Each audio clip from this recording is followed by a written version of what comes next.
Hello coaches, thanks for joining me for another Modern Soccer Coach Breakdown.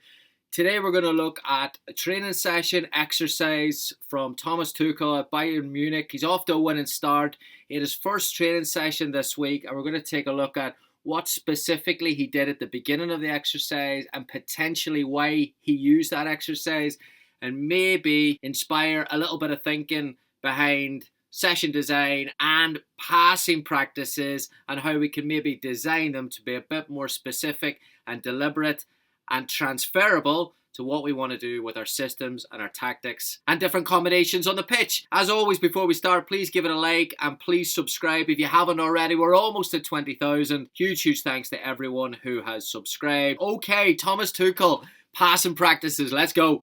Alright, so Tuchel has a reputation as someone who is really innovative on the practice field. There's a lot been written about differential training, session design. If you want to check them out, modernsoccercoach.com. You can find some articles on it there. We've shared some videos in the past about different practices. But this one here I think is really interesting because it's a unopposed passing practice, and sometimes those get a little bit of criticism in the coaching community because they're not game realistic and it lacks perhaps decision making. But unopposed practices are used widely by professional coaches for a few reasons. Firstly, because you can control it, you can control the times, and you can control the physical output, which is quite important whenever you've got a Champions League schedule and you've got players away on international duty or coming back. So that needs to be taken into consideration. The other thing that passing practices can be used for can be to communicate an idea, a tactical idea. Now, yes, there is non-contextual passing practices that may be redundant from a tactical standpoint, but there are also possession practices that are non-contextual that can become redundant from a tactical point of view as well. However, today we're going to talk about this passing practice, and I think it's a really good way to communicate certain principles that Tuchel has in his possession system without actually having opposition, which hopefully will take us back to how we're designing our own practices. So let's take a look at this specific exercise that got my attention and thought, we need to talk about this, we need to talk about design. Here it is. So Tuchel has organised the players, 10 players in 3 at the start. He's got 2 players ahead, one to the right, one to the left. He's also got a player in the middle. And it's just a simple follow your pass exercise where it's bumped into the middle player, who then plays it into the wide player, who then runs back with the ball. Next player goes, the ball goes on the other side. So every player gets a rotation in every single position, and the ball moves diagonally and then back to the start. And you can keep 2 balls going, and you can again control this here from a physical standpoint in terms of how quickly you want to move the exercise. So what does this have to do with a tactical side of the game?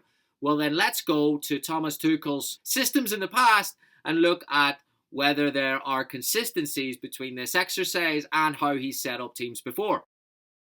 So this is just a picture, a random picture from a pre-season game from Chelsea last summer against Charlotte from the MLS. You can see Tuchel on the sideline there. His team are in clear possession of the ball higher up the pitch. This is a picture in the build that you probably will see if you're a Bayern Munich manager. You're going to see teams drop off. You're going to see them go into a block.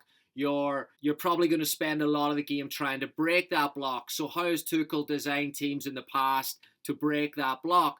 Well, if you look at this picture with the passing exercise, we had a cone, we had the 2 players, the right and the left, we had the holder, and then we had the 2 players ahead and the 2 wide players. And this is how the exercise moved.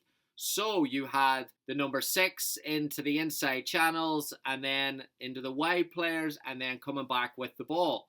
So there's a great deal of consistency there with how Tuchel has set up teams before and how maybe he will set up this team again.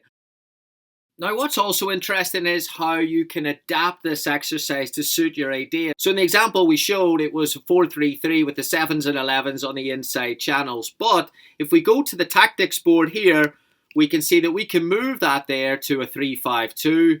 We can also move it to a diamond 4-4-2. And maybe he's starting lower against the press when he's got Dortmund coming up.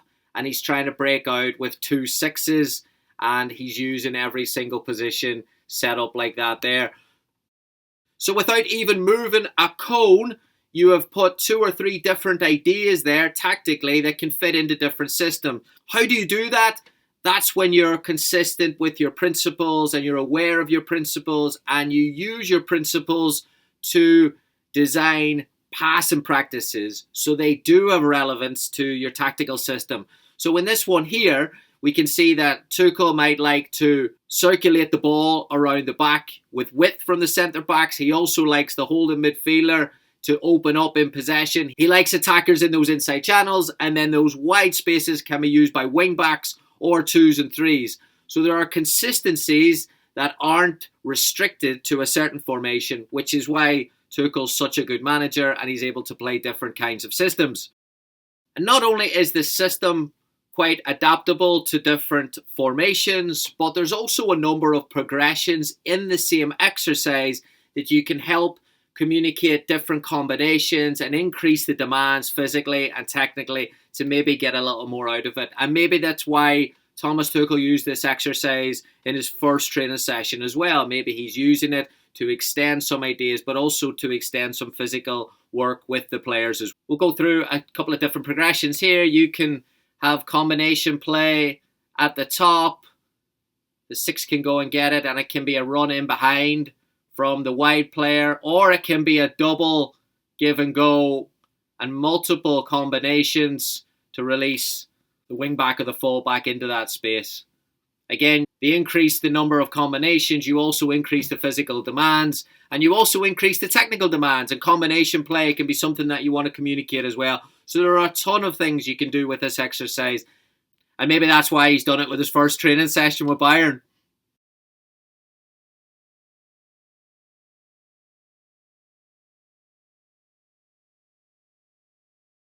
So just maybe something to think about there with the way top level coaches design their practices.